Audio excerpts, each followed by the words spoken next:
Shalom adik-adik, mari kita mulai lagi mendengarkan Bible Study for Kids. Kita ketemu lagi di dalam membahas tentang Abdi Allah dari Yehuda.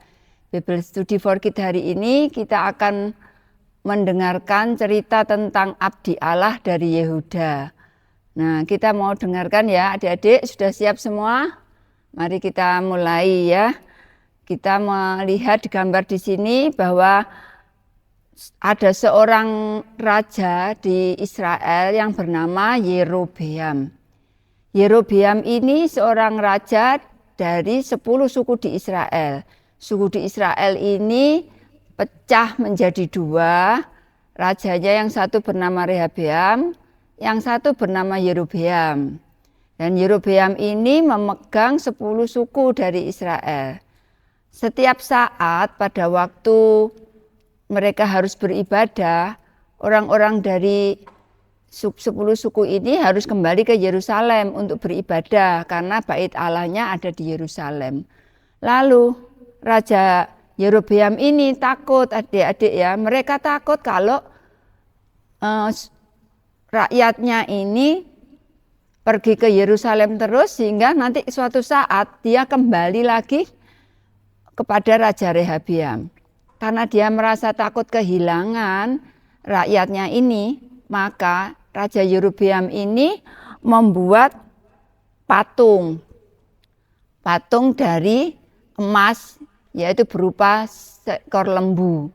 Dia membuat 2 ekor lembu, 2 ekor patung lembu dari emas. Yang satu ditaruh di Betel, yang satu ditaruh di Dan.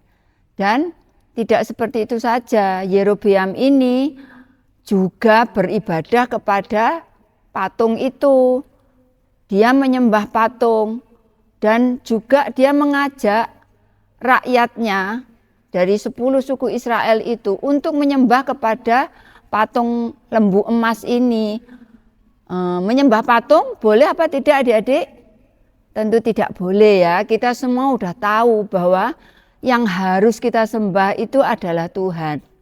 Tapi Raja Yerobeam ini karena dia takut kehilangan rakyatnya, dia menyembah kepada patung. Bahkan dia melarang rakyatnya untuk beribadah kepada Tuhan. Dia sudah mengajak orang banyak untuk berbuat salah, untuk melawan firman Tuhan. Dia jelas-jelas melawan firman Tuhan dengan menyembah patung. Dan rakyatnya itu diberitahu, kamu jangan lagi datang ke Yerusalem. Lihat ini adalah patung lembu emas. Ini, ya Yerobeam membuat patung lembu 2 ya adik-adik ya. Kita menyembah ini saja, ini adalah penolongmu, ini yang harus yang kamu sembah. Karena dia yang menyelamatkan kamu keluar dari Mesir. Padahal kita semua tahu, Yerobeam juga tahu bahwa yang menyelamatkan orang Israel itu adalah Tuhan. Tuhan Yesus yang menyelamatkan orang Israel dari Mesir. Tapi ya Raja Yerobeam ini menyesatkan rakyatnya. Dan dia membuat 2 ekor patung dari emas. Sehingga rakyatnya itu juga ikut-ikut. Karena rakyatnya juga mungkin tidak punya pendirian ya adik-adik ya. Nah, akhirnya Tuhan marah adik-adik. Kita lihat kembali di sini. Tuhan marah kepada Yerobeam. Dia mengutus seorang abdi Allah dari Yehuda untuk mengingatkan Yerobeam supaya Raja Yerobeam ini bisa kembali kepada Tuhan. Abdi Allah itu diperintahkan oleh Tuhan untuk mengingatkan Yerobeam. Di dalam Alkitab dikatakan bahwa atas perintah Allah, abdi Allah ini berseru, hai mezbah, beginilah firman Tuhan. Seorang anak akan lahir pada keluarga Daud, Yosia namanya. Ia akan menyembelih di atasmu imam-imam bukit pengorbanan, yang membakar korban di atasmu, dan juga tulang-tulang manusia di atasmu. Di sini Tuhan marah sekali. Tuhan akan membunuh, menyembelih semua nabi-nabi, imam-imam yang menyembelih korban di atas mezbah itu, yaitu mezbah untuk penyembahan kepada lembu emas itu. Tuhan marah sekali adik-adik ya. Kalau kita meninggalkan Tuhan, Tuhan itu marah, Tuhan itu sedih adik-adik. Oleh karena itu jangan kita sekali-kali mengikuti seperti pelakuan Yerobeam ini. Dia karena takut, dia menyembah kepada patung lembu emas yang dibuatnya sendiri. Adik-adik tahu patung itu bisa apa adik-adik? Tidak bisa apa-apa ya. Bahkan dia berjalan saja, dia tidak bisa. Dia tidak bisa berbuat apa-apa. Dia cuma ada berdiri di atas mezbah yang dibuat Yerobeam itu. Tetapi mereka semua disesatkan oleh Yerobeam. Sehingga seluruh rakyat Israel itu menyembah kepada patung. Dan Tuhan marah sekali sehingga menyuruh seorang abdi Allah untuk datang ke Yerobeam. Nah, kita baca di dalam Keluaran 20 ayat 4 sampai 5a. Ini adalah firman Tuhan, adik-adik ya. Jangan membuat bagimu patung yang menyerupai apapun yang ada di langit, di atas, atau yang ada di bumi di bawah, atau yang ada di dalam air di bawah bumi. Jangan sujud menyembah kepadanya atau beribadah kepadanya. Firman Tuhan di dalam Keluaran 20 ayat 4 sampai 5a ini sudah jelas adik-adik ya. Tidak boleh membuat patung berupa apapun juga. Dan tidak boleh menyembah kepada patung itu karena kehidupan kita ini dibuat oleh Tuhan, diciptakan oleh Tuhan, dan kita harus menyembah pencipta kita, penolong kita, penyelamat kita, yaitu Tuhan Yesus Kristus. Tidak ada sesuatu pun di dunia, baik yang di langit, baik yang di bumi, baik yang di bawah bumi, yang bisa kita sembah. Dan mereka semua tidak mempunyai kekuatan apa-apa untuk menolong kita. Oleh sebab itu adik-adik ya, hari ini biar kita mau ingat-ingat, tidak boleh menyembah patung dalam bentuk apapun juga. Nah, di sini Yerobeam ini karena ketakutan kehilangan rakyatnya, maka dia membuat patung dan menyembah patung. Di zaman modern ini adik-adik ya, adik-adik bisa mengumpamakan patung ini seperti seorang yang berkuasa. Misalnya adik-adik di sekolah, mungkin adik-adik ditraktir terus sama seorang yang kaya, seorang yang pinter, sehingga adik-adik kalau ulangan tidak bisa kalau tidak mengandalkan dia. Itu juga namanya adik-adik menyembah berhala.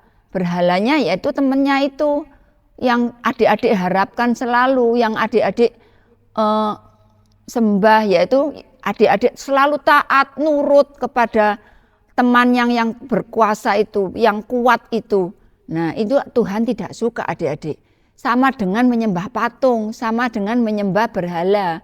Adik-adik harus belajar berharap kepada Tuhan. Jangan seperti Yerobeam ini, karena dia takut kehilangan rakyatnya, dia menyembah patung. Dia meninggalkan harapannya kepada Tuhan. Dia tidak berdoa kepada Tuhan, tidak meminta keperlindungan Tuhan, tetapi dia justru meninggalkan Tuhan. Itu hal yang sangat tidak disenangi oleh Tuhan. Dan abdi Allah ini, gambar ini ya adik-adik ya, abdi Allah ini yang dari Yehuda ini diutus Tuhan untuk mengingatkan Yerobeam. Dan dia membuat mujizat, yaitu mezbah yang di tempatnya Yerobeam menyembah patung itu terbelah menjadi dua. Abdi Allah ini disuruh Tuhan untuk memperingatkan Yerobeam dan berkata bahwa akan terjadi suatu mujizat, bahwa mezbah itu akan terbelah menjadi dua. Dan abu yang di atas mezbah itu akan tercurah, akan jatuh ke bawah semuanya. Ini adalah mukjizat Tuhan. Nah, waktu Yerobeam mendengar tentang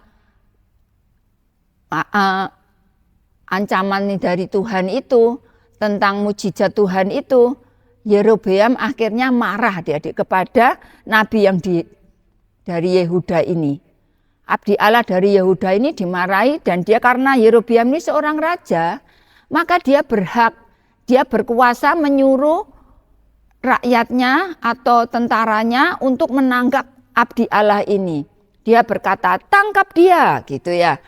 Abdi Allah ini mau ditangkap adik-adik. Dia akan dibunuh, dia akan ditangkap karena dia memperingatkan Yerobeam dengan keras. Tetapi adik-adik ya, kalau Tuhan beserta kita, jangan pernah kita takut kepada orang yang berbuat jahat, orang yang menentang firman Tuhan. Tuhan membuat tangan dari Raja Yerobeam ini menjadi kaku. Dia tidak bisa berbuat apa-apa, tidak bisa diturunkan, tidak bisa ditekuk lagi, tidak bisa apa-apa. Karena dia melawan firman Tuhan. Di sini kita lihat firman Tuhan pada hari ini adik-adik ya, bahwa orang yang melawan Tuhan itu akan dihukum oleh Tuhan. Tangan Raja Yerobeam ini tidak bisa digerakkan. Akhirnya Raja Yerobeam sadar, oh iya saya sudah berdosa ya, saya tidak bisa menangkap abdi Allah dari Yehuda ini. Lalu Yerobeam ini berkata kepada abdi Allah itu, tolong doakan aku, mintakan ampun aku kepada Tuhan supaya tanganku ini bisa digerakkan lagi. Kan karena tanganku ini tidak bisa digerakkan, kaku, sakit adik-adik ya mungkin ya. Nah, terus akhirnya abdi Allah itu mendoakan Yerobeam ini. Dia tidak takut adik-adik ya. Ini adalah sifat yang baik. Kita jangan takut adik-adik kepada orang yang berkuasa tetapi berbuat jahat. Tapi bukan dengan semena-mena, kita harus hormat. Tetapi kita harus taat kepada firman Tuhan lebih dari taat kepada orang-orang yang berkuasa, orang-orang yang lebih besar dari kita. Seperti abdi Allah ini dengan Yerobeam, lebih kuat Raja Yerobeam, lebih berkuasa Raja Yerobeam. Tetapi abdi Allah ini taat kepada firman Tuhan. Dia mau menegur Raja Yerobeam, walaupun akibatnya mungkin bisa fatal. Tapi dia percaya Tuhan Yesus yang disembah, Tuhan Yesus yang kita sembah itu sangat berkuasa. Dia sangat hebat. Dia bisa mengalahkan semuanya. Bahkan raja yang paling besar pun bisa dikalahkan oleh Tuhan. Sehingga Yerobeam ini tangannya tidak bisa bergerak. Dan abdi Allah ini datang untuk mendoakan. Akhirnya Tuhan menjawab doa dari abdi Allah ini sehingga Yerobeam bisa digerakkan lagi tangannya. Dia bersyukur kepada Tuhan. Lalu Yerobeam ini mengajak abdi Allah ini untuk pulang ke rumahnya. Di sini kita lihat ini gambar ini dulu adik-adik ya. Ini Tuhan Yesus selalu menyertai kita, anak-anaknya. Walaupun kita lemah, walau kita harus menghadapi orang yang lebih kuat yang mengancam kita, atau orang jahat sekalipun, orang yang besar atau berkuasa sekalipun, jangan pernah kita takut. Kalau kita menjadi anak Tuhan, diutus Tuhan untuk mengingatkan seseorang yang salah, jangan takut. Karena Tuhan itu pasti menyertai kita. Kita harus memberitahu dengan baik, dengan sopan kepada orang lain. Tetapi kita jangan takut, terus ikut-ikut dengan perbuatan dosanya. Misalnya Raja Yerobeam menyembah patung, terus abdi Allah itu karena takut, terus dia ikut-ikut. Lah itu salah adik-adik ya. Meskipun mungkin teman kita yang berkuasa di sekolah mungkin ya, yang kuat, yang besar, yang pinter, itu orang yang jahat dan yang menyembah patung mengajak kita untuk menyembah patung, kita jangan takut adik-adik ya. Kita harus taat kepada Tuhan lebih dari kepada manusia. Nah, ini contohnya adik-adik ya. Ini kalau kita di sekolah sekarang baru musim ya adik-adik ya, meskipun kecil-kecil sudah belajar bertengkar. Belajar rebutan sesuatu. Nah, mungkin kita diajak oleh teman kita, ayo kita mau pukul saja anak itu ya, anak itu nakal, ayo pukul saja, ayo kita bersama-sama menyerbu. Nah, itu tidak boleh adik-adik ya. Kita harus ikut di dalam hal yang benar, tetapi tidak boleh ikut-ikut berbuat jahat. Misalnya ngajak tawuran, ngajak bertengkar, misalnya mengajak teman kita untuk diajak untuk mendiamkan orang, tidak diajak bicara seorang teman, tidak diajak bicara karena kita takut sama teman yang lebih besar. Itu enggak boleh adik-adik ya. Kita harus dengan bijaksana, dengan baik memberitahu bahwa itu salah. Jadi kalau kita disuruh Tuhan untuk menegur, kita harus lakukan dengan sopan, dengan baik, dengan hikmat. Misalnya kita berbicara kepada guru, Miss, ini anak ini mengajak saya seperti ini, saya takut. Nah, nanti ibu guru itu yang akan menyelesaikan. Dan kita juga harus tetap berdoa, adik-adik ya. Siapa yang di sini kalau mau sekolah berdoa? Ayo ya adik-adik ya, kita mau belajar. Setiap kita mau berangkat pergi kemanapun juga, kita mau berdoa. Nah, di sini di dalam 1 Korintus 15 ayat 33, janganlah kamu sesat. Pergaulan yang buruk merusakkan kebiasaan yang baik. Ayat ini berhubungan dengan cerita selanjutnya adik-adik, yaitu waktu Raja Yerobeam ini sudah sembuh, dia mengajak abdi Allah yang dari Yehuda ini untuk datang ke istananya, untuk makan, untuk minum, untuk memberi hadiah kepada abdi Allah ini. Tapi abdi Allah ini bilang, maaf Raja, saya itu tidak boleh makan minum di tempat ini. Saya harus langsung pergi dari tempat ini melalui jalan yang lain. Dia taat kepada firman Tuhan. Dia tidak mau makan minum dari tempatnya Raja Yerobeam. Ini adalah hal yang benar adik-adik ya. Kita sebagai anak-anak Tuhan jangan main-main, jangan berteman akrab dengan orang-orang yang berbuat jahat. Bukannya kita membenci orangnya, tapi kita membenci sifatnya yang tidak baik, perbuatannya yang tidak baik. Kita harus menjaga supaya kita ini tidak tertular berbuat jahat, ikut-ikut berbuat jahat. Supaya Tuhan selalu menyertai kita, kita jangan ikut-ikut pada orang-orang yang berbuat jahat.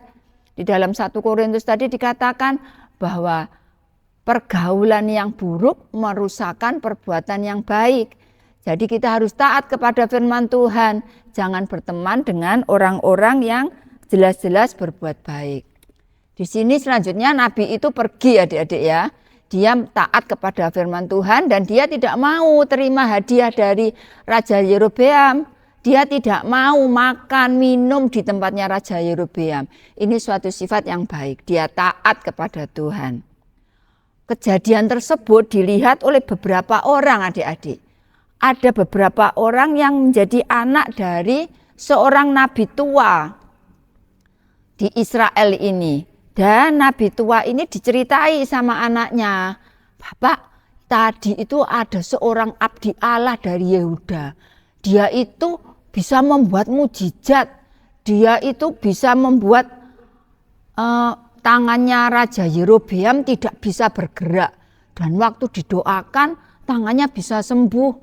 Dia bisa membuat mujizat, mezbahnya pecah menjadi 2 dan abunya turun. Nah, nabi tua ini mendengar cerita dari anaknya, dia sangat kagum. Lalu dia ingin menemui nabi abdi Allah ini adik-adik ya. Lalu dia tanya kepada anaknya, di mana abdi Allah itu? Dia sudah pergi ke tempat lain karena dia tidak mau makan minum di tempat ini. Nabi yang tua ini sebenarnya sudah tahu bahwa abdi Allah dari Yehuda ini tidak boleh makan minum di tempat Israel ini. Tetapi Nabi tua ini tetap mengejar adik-adik. Dia memelanai keledainya ini dan dia tanya kepada anak, arahnya kemana ya? Lalu dia mengejar si abdi Allah ini. Dia ingin membawa abdi Allah ini pulang. Waduh, itu hal yang salah adik-adik ya.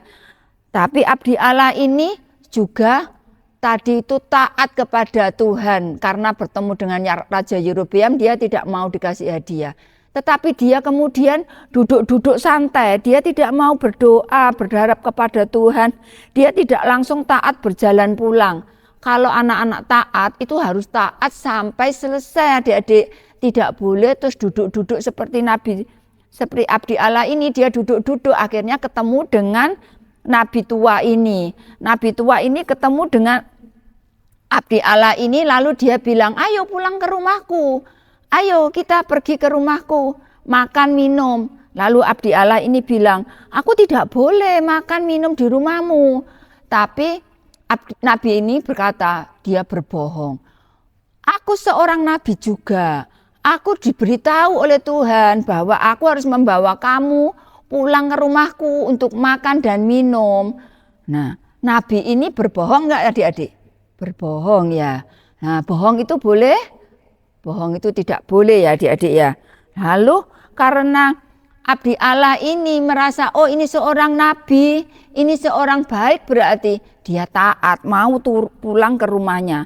Dia makan minum di rumahnya nabi tua ini. Boleh enggak adik-adik? Tidak boleh. Sebenarnya dia tadi sudah tahu kalau tidak boleh. Tetapi dia melawan firman Tuhan karena dibohongi oleh nabi tua ini adik-adik. Pada waktu dia makan, nabi tua ini berdiri ini adik-adik. Dia berkata, karena kamu sudah melawan firman Tuhan dan kamu tidak mau menuruti perintahnya, kamu melanggar perintahnya, maka mayatmu tidak akan pulang ke negerimu, ke negaramu, ke kubur moyangmu, dan kamu akan mati. Nah, di sini adik-adik, ini adalah sifat yang jelek. Nabi tua ini adalah punya sifat yang jelek. Seperti gambar di sini adik-adik. Nabi tua itu sebenarnya kelihatannya seperti orang baik. Waktu abdi Allah ini ketemu dengan Yerobeam yang jahat, dia tidak mau, dia taat pada firman Tuhan. Tetapi ketika ketemu dengan nabi tua itu, dia merasa orang ini baik. Dia merasa orang ini nabinya Tuhan, pasti disuruh oleh Tuhan. Tapi dia tidak ingat firman Tuhan yang sudah dia pegang teguh. Ini adalah pelajaran bagi kita adik-adik ya. Kita jangan percaya kepada semua orang. Jangan mudah percaya kepada orang yang kelihatannya baik. Ini ada gambar adik-adik, yaitu di sini adalah serigala yang pakai bajunya domba. Jadi dia ini sebenarnya jahat. Dia sebenarnya tidak baik. Seperti nabi tua ini, dia sebenarnya ingin untuk menyesatkan abdi Allah ini. Tetapi dia pura-pura jadi baik. Aku adalah nabinya Tuhan. Aku diperintahkan oleh Tuhan. Padahal semuanya itu bohong. Akhirnya adik-adik ya. Nah, ini adalah di dalam Mazmur 119 ayat 11. Di sini firman Tuhan berkata, maka segala firman-Mu telah kutaruh di dalam hatiku, supaya jangan aku berdosa kepadamu. Ya, ini adalah perintah Tuhan adik-adik. Perintahnya Tuhan kepada abdi Allah ini, jangan makan, jangan minum, jangan kembali ke jalan yang lama. Dia sudah ingat, dia sudah tahu, tetapi karena dibohongi oleh seorang yang menjadi seperti nabi ini yang mengatakan bahwa dia diperintah oleh Tuhan, yang mengatakan bahwa dia ini diutus oleh Tuhan, maka abdi Allah ini menjadi nurut kepada orang yang kelihatannya baik ini. Adik-adik harus hati-hati ini. Serigala yang berbulu domba ini. Jangan mudah percaya kepada orang-orang yang tidak kita kenal. Meskipun mungkin dia bawa roti, dia bawa makanan, dia baik terus setiap hari. Tapi jangan percaya. Kita harus pegang teguh firman Tuhan. Seperti di ayat Mazmur 119 ayat 11 ini. Selalu firman Tuhan yang harus jadi pegangan kita. Selalu kita harus ingat firman Tuhan. Kita ingat nasihat hamba-hamba Tuhan yang sudah membimbing kita. Kita harus percaya kepada firman Tuhan, dan lebih daripada itu kita harus banyak berdoa. Kita minta pimpinan Tuhan. Selanjutnya adik-adik ya, abdi Allah ini setelah ditegur oleh nabi tua itu, dia keluar dari rumah abdi Allah ini, terus dia pergi naik keledainya. Sampai di tengah jalan ada singa yang menerkam dia. Akhirnya abdi Allah ini mati adik-adik. Dia dicabik-cabik sama singa, akhirnya mati. Dan jenazahnya, mayatnya ada di tengah jalan.